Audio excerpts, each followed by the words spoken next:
मेरा नाम है तनवीर अहमद और मैं पाकिस्तान की रिप्रेजेंटेशन करता हूँ international visually impaired archery championship में, वर्ल्ड लेवल पे भी और जहाँ पे भी नुमाइंदगी पाकिस्तान की करता हूँ। आपको कितने साल हो गए हैं खेलते हैं? मैंने 2017 में इसका इनिशिएटिव लिया था और नाउ ये तकरीबन 5 साल हो गए हैं, 6वां साल जारी है। डिस्क्राइब करें कि how do you play this game?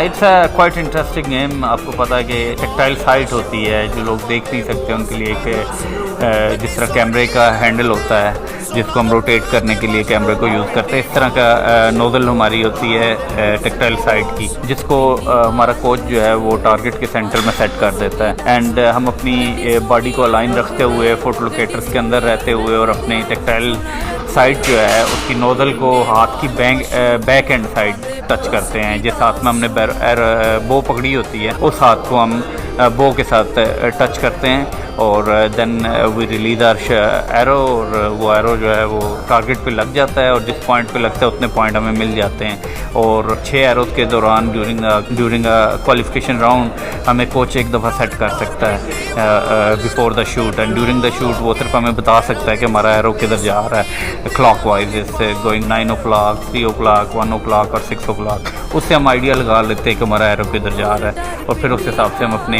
Stand की setting during the shoot Archer को खुद करनी होती है, चाहे वो टोटली ब्लाइंड है या पार्शियली ब्लाइंड। और आप कहते थे कि बिटवीन 30 मीटर भी होता है और 80 मीटर भी?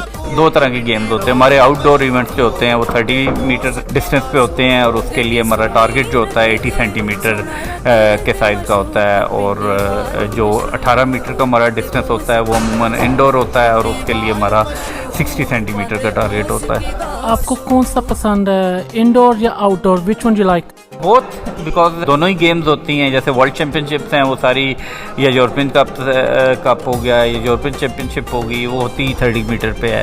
There is another event called इंडोरा इंटरनेशनल VIRC चैम्पियनशिप, अमूमन ये एवरी ईयर खेली जाती है और उसमें जो है हमें 18 मीटर खेलने का भी मौका मिलता है। आपने अभी रिसेंटली जीता था मेडल ऑनलाइन, उसके बारे में बताएं।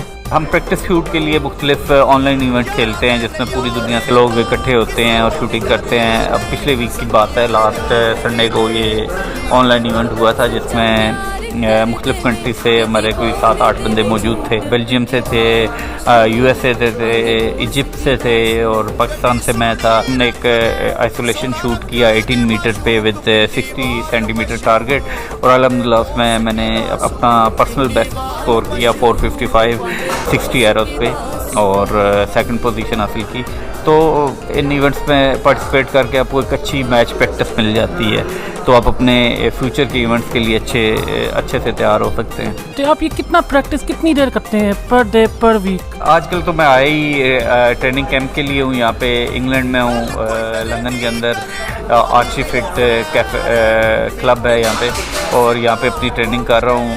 और यहाँ पे मैं तकरीबन 6 घंटे ट्रेनिंग करता हूँ सुबह 10 से लेके, और तकरीबन 4-1 बजे तक मैं ट्रेनिंग करता हूँ और गेम को एंजॉय करने की कोशिश करता हूँ। गेम तभी आती है जब आप गेम को एंजॉय करेंगे। वो तो हर गेम के साथ होता है आप एंजॉय, लेकिन आपको नहीं लगता कि आपके साथ कोच आना चाहिए? कोच आपको बताए कैसे करनी है। अगर B1 है या B2 है कोई, वो उनके लिए ये नहीं रहेगा कोच है अगर वो पहली दफ़ा खेल रहे हैं। अभी मैं यहाँ पे आया हूँ तो यहाँ पे इनके आर्ची फिट के कोचेस भी हैं, मैं उनसे हेल्प आउट लेता रहता हूँ, मुख्तलिफ क्लासेस भी लेता रहता हूँ। कोच ज़रूरी है गेम के लिए, but there are some circumstances जिसमें आपको कुछ ऐसा कई दफ़ा कोच नहीं भी अवेलेबल होता, तो you have to be with any of the volunteer other than coach who can set your equipment and tell you now you can shoot, and he can also spot you for your arrows. So it doesn't matter coach is available or not, if you are shooting it on the board then you must go on. आप Dubai में भी एक जीते थे event, और उसके बारे में बताएं। जी, वर्ल्ड चैम्पियनशिप थी, मैं 2 वर्ल्ड चैम्पियनशिप खेल चुका हूँ।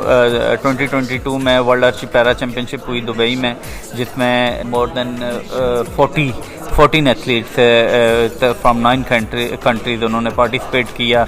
और उस इवेंट में तमाम ही आर्चर्स जो थे उन्होंने विद ब्लैकआउट ग्लासेस ये इवेंट खेला। और उसमें अल्हम्दुलिल्लाह मेरा सिल्वर मेडल था और मेरी फ़र्स्ट अपीयरेंस थी इंटरनेशनल लेवल पे।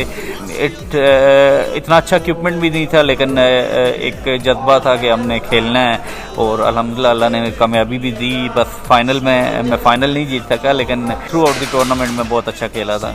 और ग्रेट ब्रिटेन से कोई रिप्रेजेंट कर रहा था उधर उस टूर्नामेंट में? जी, उस टूर्नामेंट में ग्रेट ब्रिटेन से आई थिंक 2 रिप्रेजेंटेशन थी। रॉजर रीसेवान एंड स्टीवर्ट रॉजर्स, ये 2 थे जो VI1 कैटेगरी के थे। मेरा पहला मैच ही जो है रॉजर रीसेवान के साथ था, जो मैंने उसको बीट किया था आई थिंक 2-6 से। आगे जाके बेस्ट टिप्स क्या देंगे आप? बिफोर दैट आपने कहा था ये टैक्टाइल वर्जन, इसको ज़रा सा आप डिस्क्राइब करें कि किस तरह का होता है वो लेआउट, जिस आप मुझे समझा रहे थे पहले वर्चुअली। जो नॉर्मल आर्चर होते हैं जो देख सकते हैं, उनके लिए एक आई साइट होती है जो बो के ऊपर फिक्स होती है, जिसमें एक छोटा सा होल होता है जिसके अंदर से वो अपने टारगेट को देखते हैं और फिर शूट करते हैं। अब क्योंकि हम देख नहीं रहे तो हमारे लिए देयर वुड बी समथिंग जिससे हम अपने टारगेट को एम करें, तो उस मकसद के लिए इस टेक्टाइल साइट को जो है वो बनाया गया है। ये tactile site similar to stand और camera stand you can say, it's एक नोजल इसकी बाहर निकली होती है और उसको हम अपने हाथ बैक एंड साइड को टच करते हैं और अपनी बॉडी को अलाइन रखते हुए और शूट करते हैं। और बोर्ड के ऊपर डिफरेंट कलर्स की रिंग्स भी होती हैं, वो तो बताएं। जो हमारा टारगेट होता है ये बेसिकली 10 रिंग्स का होता है और 5 कलर के 10 रिंग होते हैं। पहले 2 रिंग जो होते हैं उसके 1 और 2 पॉइंट होते हैं वाइट कलर का होता है, फिर 3 और 4 पॉइंट ब्लैक कलर के होते हैं, फिर 5 और 6 पॉइंट जो हैं वो ब्लू कलर के होते हैं, फिर 7 और 8 जो है वो रेड कलर के होते हैं, और देन येलो आ जाता है 9 और 10, और उसके दरमियान में एक प्लस लगा होता है जिसको हम बुलजाई कहते हैं, जो कि उसके टारगेट का सेंटर होता है। यही सेम 10 रिंग्स होते हैं। जस्ट 18 मीटर पे इसका साइज़ जो है 60 सेंटीमीटर हो जाता है और 30 मीटर पे इसका साइज़ 80 सेंटीमीटर होता है। और आपने एक बुलजा भी मारा था ऑनलाइन, उसके बारे में बताएं।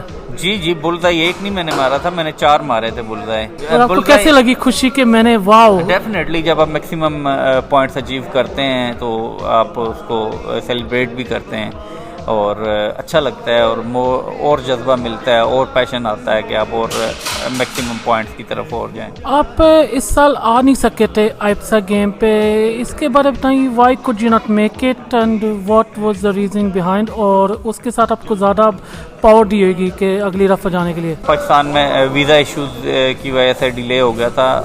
आई वाज लुकिंग फॉर कि मैं अगर इप्सा गेम्स में नहीं पार्टिसिपेट कर रहा, मैं यूके नेशनल्स में पार्टिसिपेट कर लूँ, लेकिन मुझे जो है मैं यूके नेशनल्स भी जो है वो 27 अगस्त को थे और मुझे 29 अगस्त को मेरा पासपोर्ट वापस मिला।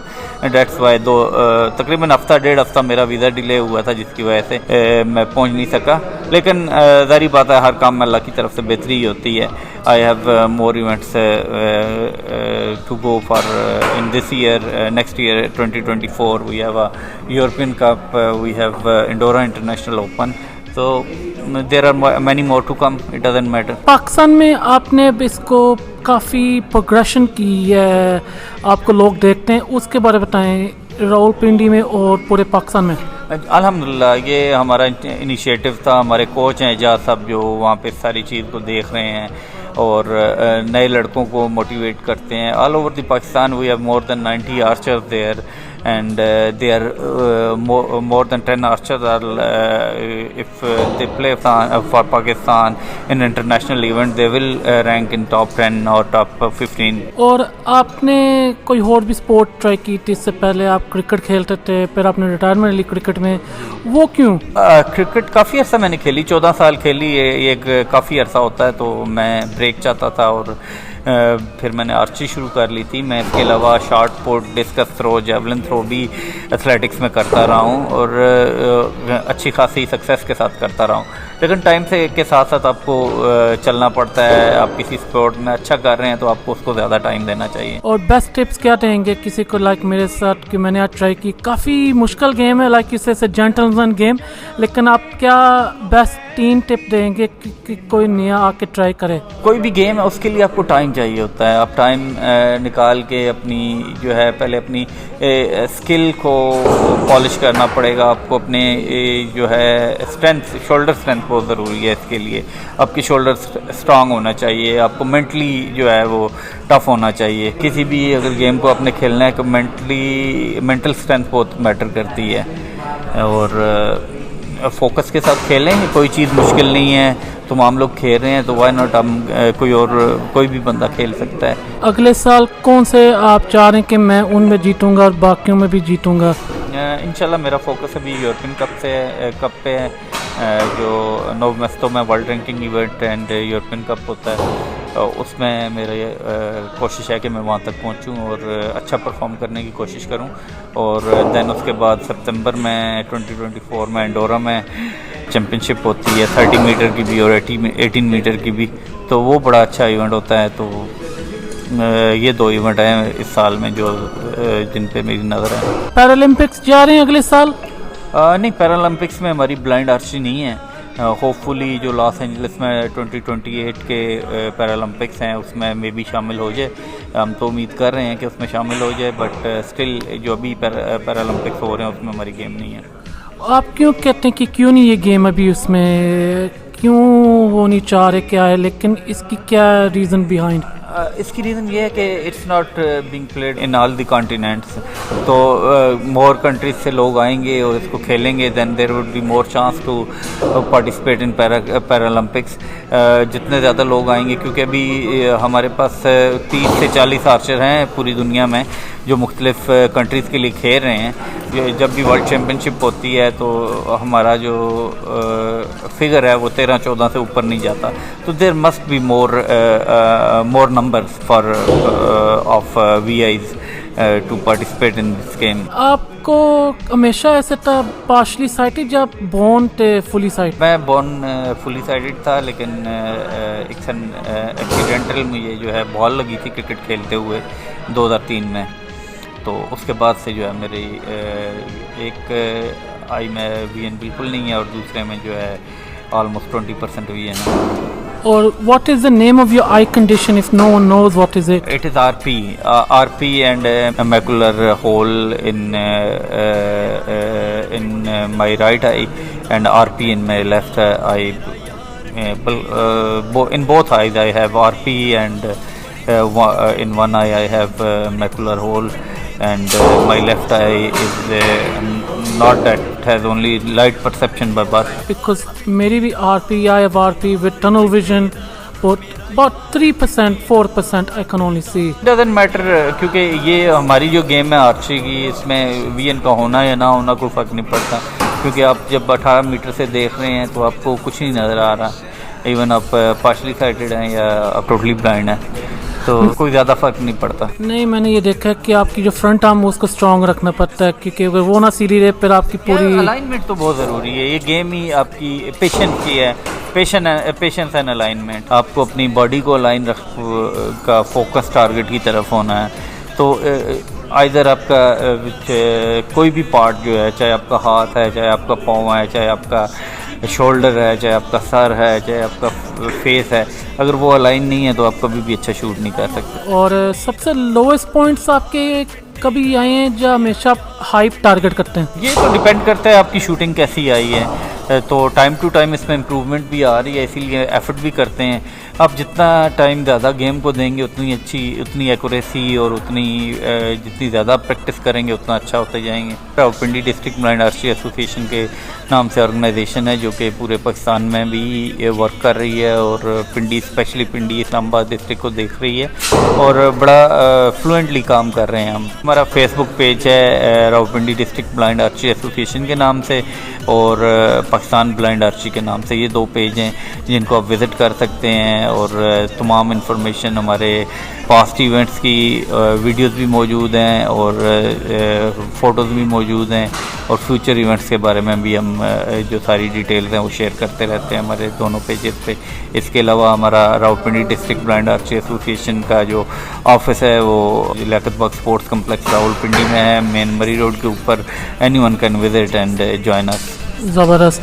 अब आप इधर प्रैक्टिस करें और अब जाके आप फिर अब पाकिस्तान भी जाएंगे, वहाँ जाके आपके क्या प्लान है? जी इंशाल्लाह इसी स्ट्रगल को जारी रखेंगे और अपनी मेहनत से एक दफ़ा फिर जो है टाइटल जो सिल्वर मेडल तक हम पहुंच चुके थे, अभी गोल्ड तक पहुंचने की कोशिश करेंगे इंशाल्लाह। मेहनत जारी है, लेट्स सी अगर इसी तरह मेहनत जारी रही तो डेफिनेटली अपना गोल अचीव कर पाएंगे। जिनको डिसेबल हैं, विजन इम्पेयर डिसेबिलिटी है, उनको आप क्या स्पेशल वर्ड कहेंगे, क्योंकि आप पाकिस्तान के लिए रिप्रेजेंट किए और जिन्होंने बाकियों ने भी डोमेस्टिक या इंटरनेशनली, आप उनको क्या एक इंस्पिरेशनल वर्ड क्या देंगे उनको जो स्ट्रगल कर रहे हो, कहते हैं कि हम नहीं खेल सकते लेकिन हमने खेलनी है? मैं सिर्फ एक ही बात करता हूँ कि नेवर लूज होप। आपके पास बहुत कुछ है करने को, आप अपनी स्ट्रगल जारी रखें। वन डे एक दिन ऐसा आएगा जो जब आपका मुकाबला करने वाला भी कोई नहीं होगा। आपको मेंटली स्ट्रांग रहना है और अपने एम को फोकस करना है, you will get the reward. और आपने कहा ये टैक्टाइल वर्जन भी है इसका, जो सारा अमेजिंग है, काफ़ी हैवी है पीस और स्ट्रिंग्स भी ये काफ़ी आपको डेलिकेट करना पड़ता है। ये डिपेंड करता है आपकी बॉडी पे, आप कितना हैवी इक्विपमेंट इस्तेमाल कर सकते हैं। मोर पाउंडेज वो आप लेंगे तो उतना अच्छा आप शूट कर पाएंगे, तो इसलिए आपको फिजिकली अपने आप को स्ट्रांग करना पड़ेगा। और आपने कहा था ये काफ़ी एक्सपेंसिव आपने खरीदी थी, बताएं क्यों आपने एक्सपेंसिव क्यों खरीदी, क्यों आपने बेस्ट शूटर बनना है, लेकिन बताएं कितनी एक्सपेंसिव थी चीज़ें? डेफिनेटली आर्ची का इक्विपमेंट जो है वो काफ़ी महंगा है और इस वक्त भी आप अगर देखें कि आप अगर इक्विपमेंट लेने जाएं तो ऑलमोस्ट एक प्रोफेशनल बो आप 800-900 पाउंड से कम आपको नहीं मिलेगी। और अपने लिमिटेड रिसोर्सेज में जब रह के आपने काम करना है तो you have to go for a cheaper one and then definitely some Chinese stuff आपको 3-4 लाख रुपए में पाकिस्तानी मिल जाता है। और आपको अच्छा अगर SF या विन एंड विन कोई अच्छे स्टफ की तरफ जाना है तो आपको ज़्यादा अमाउंट खर्च करनी पड़ती है। और अपार्ट फ्रॉम पाकिस्तान आपको कौन लगता है कि कौन सी अच्छी कंट्री है वहाँ जो इस स्पोर्ट में है? जी बेल्जियम बहुत अच्छा खेल रहा है। बेल्जियम के रूबन वन ऑलबैक हैं जो वर्ल्ड चैम्पियन भी रहे हैं पिछले 3-4 साल। अभी इस दफ़ा मतायो फ्रॉम इटली जो थे वो वर्ल्ड चैम्पियन बने VA1 कैटेगरी में। दैन VA2-3 में आपको पता है इंग्लैंड से स्टीव प्राउज और निक थॉमस बहुत अच्छा खेल रहे हैं और उन्होंने अभी गोल्ड भी लिया स्टीव प्राउज ने इस दफ़ा भी VA2-3 कैटेगरी में। तो लोग आ रहे हैं। अभी हमने देखा पिछली चैम्पियनशिप में ये इप्सा गेम्स में जर्मनी से भी पार्टिसिपेशन आई, इवन अफ्रीकन कंट्रीज़ जिसमें इजिप्ट से पार्टिसिपेशन आई। तो ये गेम ऐसा ऐसा जो है स्प्रेड हो रही है। और इटालियन बहुत अच्छे हैं, इटालियन पिरानो और there is Giovanni who is playing it very well. और रिसेंटली हमारी पाकिस्तान से भी एक लड़की ने भी पार्टिसिपेट किया था बख्तावर नेपाली थी, but she could not perform well but at least she have participated in the event. जब रिप्रेजेंट करना होता है कंट्री की, कोई प्रोसेस होता है या कोई फॉर्मूला या कोई ट्रायल्स होते हैं, या क्या फॉर्मेशन क्या है पाकिस्तान के आने के लिए? पाकिस्तान में हम पाकिस्तान ब्लाइंड आर्ची के प्लेटफॉर्म से पाकिस्तान आर्ची फेडरेशन के साथ मिल के जो है हम शॉर्ट लिस्ट करते हैं बंदे और एक नेशनल चैम्पियनशिप कराई जाती है हर साल। तो उसमें जो लोग टॉप पे होते हैं उनको मौका दिया जाता है। We have a Facebook page Rawalpindi district blind archery association and we have another page like Facebook page Pakistan Blind Archery. These two Facebook pages you can visit and check how we are playing this game and how we are excelling for the World Championships and other events. And also you can visit Rawalpindi District Blind Archery Association at Liaquat Bagh Sports Complex, Murray Road, Rawalpindi at any time during the day from 12 to 7 in the evening. Number है 0923335298124 और 9233323152011813 plus 92333124 plus 923215201813.